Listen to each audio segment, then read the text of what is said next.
وضو کرتے وقت خیال آیا کہ آپ کس طرح وضو کر رہے ہیں؟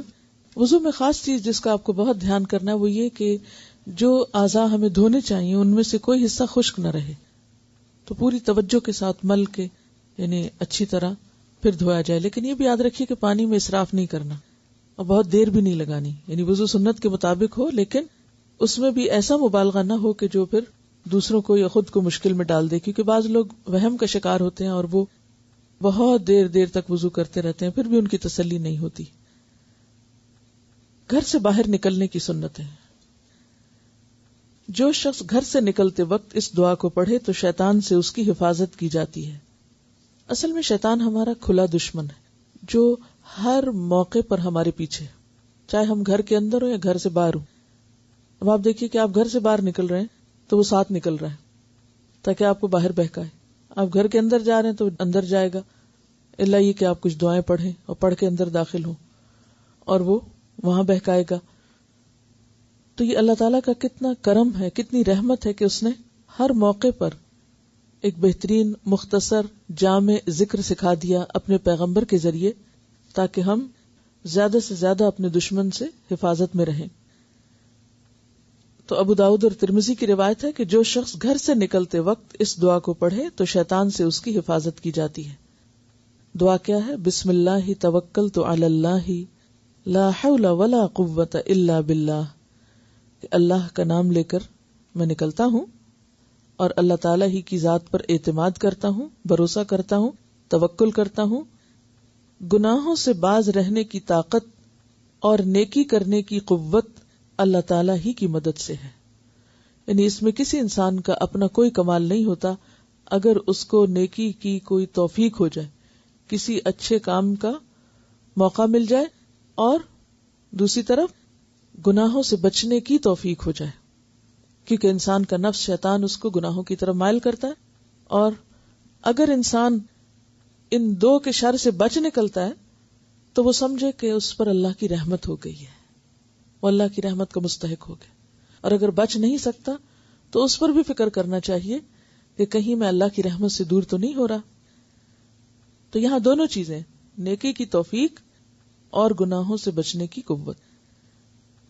نماز کے لیے مسجد جاتے وقت وقار کے ساتھ قدرے چھوٹے قدم رکھتے ہوئے چلیں، کیونکہ قدموں کے نشان لکھے جاتے ہیں اور ہر قدم پر ثواب ملتا ہے. یعنی قدم گنے جاتے ہیں. جتنے قدم آپ چل کر نماز کے لیے جاتے ہیں اور کسی بھی نیک کام کے لیے، یعنی چونکہ یہاں نماز کے اور وضو کے کانٹیکس میں بات ہو رہی ہے اس لیے اسی کی اگزامپل دی جا رہی ہے، ورنہ انسان اچھے کام کے لیے نکلتا ہے تو بھی قدم لکھے جاتے ہیں، برے کام کے لیے نکلتا ہے گھر سے، غلط کام کے لیے، تو بھی قدم لکھے جاتے ہیں. اب آپ قرآن پاک سیکھنے کے لیے گھر سے نکلتے ہیں، طالب علم ہیں تو آپ کو معلوم ہے کہ طالب علم کے لیے فرشتے پر بچھاتے ہیں راستے میں اور اس کے بھی قدم لکھے جاتے ہیں. وَنَكْتُبُ مَا قَدَّمُوا وَآثَارَهُمْ، تو آثار اثر کی جمع ہے. اثر پاؤں کے نشان کو بھی کہتے ہیں. سورۃ یاسین میں کیا آ رہا ہے کہ ہم لکھ رہے ہیں، نکتبو، ہم لکھتے ہیں. ہم سے مراد یعنی اللہ تعالیٰ کے فرشتے اللہ تعالیٰ کے حکم سے لکھ رہے ہیں.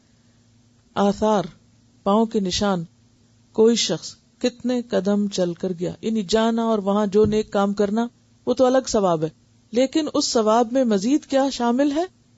وہ گنتی. جیسے آپ سے کہا گیا نا کہ لفظوں کو گنے علم والے، تو اسی طرح فرشتے آپ کے پاؤں گنتے ہیں. یا پھر آپ گاڑی پر بیٹھ کر آتے ہیں تو کتنا پہیا گھوما، یا یہ کتنے میل یا کتنے فٹ یا کتنے میٹرز آپ سفر کر کے آئے، تو یہ سارا کچھ ساتھ شامل ہوتا ہے. بعض اوقات ایسا ہوتا ہے نا کہ انسان فاصلوں سے بہت گھبراتا ہے اور فاصلوں کی کثرت کی وجہ سے انسان بعض اوقات ہمت ہار بیٹھتا ہے یا چھوڑ بیٹھتا ہے اور انسان ان پہ رش کرتا ہے جو قریب قریب رہتے ہیں. یہ کتنا لکی ہے، اس کو تو بالکل ہی کوئی ٹائم نہیں لگتا اور فوراً پہنچ جاتا ہے. اسی لیے بنو سلمہ نے یہ ارادہ کیا کہ وہ مسجد کے قریب شفٹ ہو جائیں، تو آپ نے فرمایا دیارکم دیارکم تکتب آثارکم، جہاں رہتے ہو وہیں رہتے رہو کیونکہ تمہارے قدم لکھے جاتے ہیں. تو دور رہنے میں بھی حرج نہیں ہے. تو یہ ہے کہ جب انسان خیر اور بھلائی کی کوئی بات پڑھتا رہے، سنتا رہے، تو انسان کا پھر حوصلہ بھی بڑھتا رہتا ہے. تو یہ آج تو ہمیں شاید ان قدموں کی کوئی قیمت نظر نہیں آتی، یا ہم اس کو ایک معمولی سی چیز یا قابل توجہ چیز بھی نہیں سمجھتے، لیکن قیامت کے دن جب یہ گنتی لکھی ہوئی آپ کے اعمال نامے میں آپ کے سامنے شیٹ رکھی جائے گی کہ خیر اور بھلائی کے کاموں میں اتنے قدم اٹھے تھے، اتنی بھاگ دوڑ کی تھی، اور دنیا کے لیے اور اپنی ذات کے لیے اور پھر خدا نخواستہ شر کے لیے اتنے قدم اٹھے، تو پھر ہم کمپیریزن کر کے دیکھ سکتے ہیں.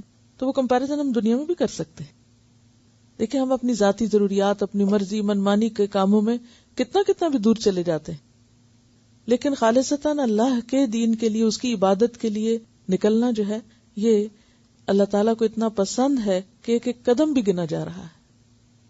اور پھر اسی طرح اپنے بچوں کو آپ یہ کہہ کے شوق دلا سکتے ہیں، جب وہ مسجد نہ جانا چاہیں یا مسجد کو دور سمجھیں، تو آپ ان کو یہ بھی بتا سکتے ہیں کہ دیکھو جتنی دفعہ جاؤ گے وہاں تک جاؤ گے، اور تو بہت سے فائدے ہیں، لیکن 7 قدم بھی لکھے جاتے ہیں. پورے راستے میں اللہ کا ذکر کرتے رہیں، سبحان اللہ، الحمدللہ، اللہ اکبر، کچھ بھی پڑھتے رہیں. یعنی سفر جو ہے وہ ذکر سے خالی نہیں ہونا چاہیے. آپ صلی اللہ علیہ وسلم کے چلنے کا طریقہ، حضرت ابو ہریرہ بیان کرتے ہیں کہ میں نے آپ صلی اللہ علیہ وسلم سے زیادہ تیز رفتار کوئی نہیں دیکھا. یعنی آپ سڑک پر لڑکتے بڑکتے اور ادھر ادھر دیکھتے اور آہستہ آہستہ ایسے نہیں چلتے تھے، یعنی فوکس کرتے تھے کہ کدھر جا رہے ہیں اور پھر تیز چل کے جاتے تھے. لیکن تیز چلنے کا مطلب بھاگنا نہیں یا دوسروں کو پش کرنا نہیں، اپنی رفتار کے اوپر جماؤ کے ساتھ.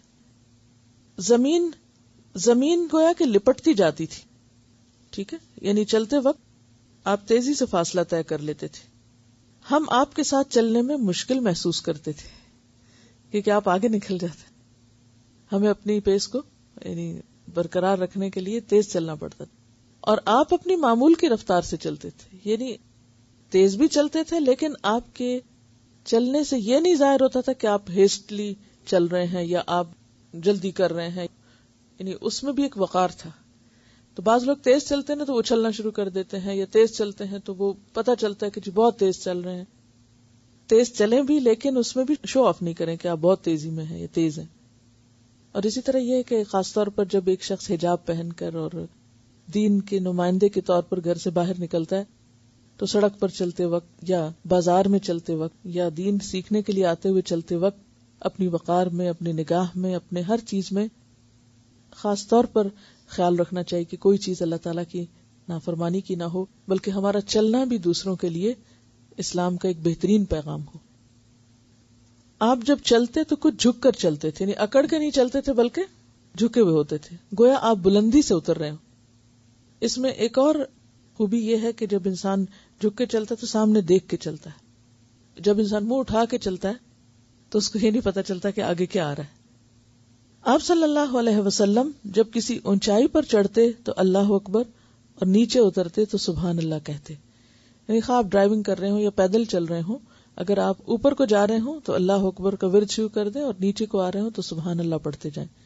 ویسے تو کوئی بھی ذکر کر سکتے ہیں، لیکن اگر نبی صلی اللہ علیہ وسلم کی سنت میں وہی اذکار کیے جائیں تو زیادہ اجر و ثواب ہے.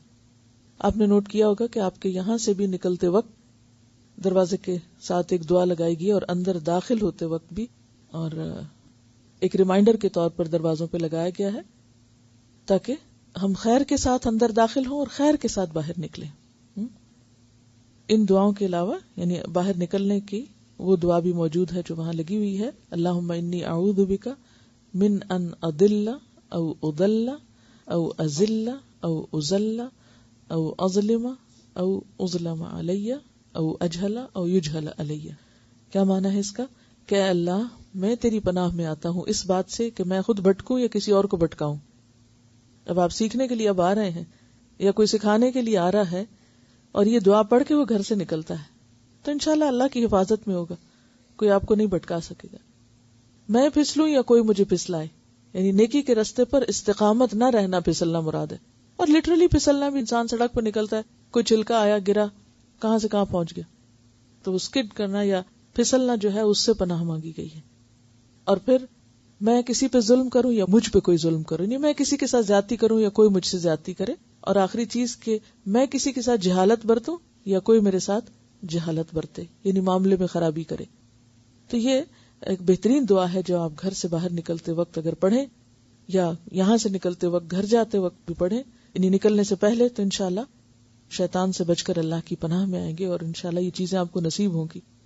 یہ اذکار جو ہیں سارے وظیفوں سے بہترین وظیفے ہیں کہ جو اللہ کے رسول صلی اللہ علیہ وسلم کی سنت بھی ہیں, اور آپ سے بڑھ کر حکمت کس کو نصیب ہوئی ہوگی کہ آپ سے بڑھ کے وظیفہ بتا سکے. لیکن افسوس یہ کہ ہم جو سنت میں آئی ہوئی دعائیں ہیں ان کی قدر نہیں کرتے اور خود ساختہ چیزوں کو زیادہ پریفر کرتے ہیں. چلیے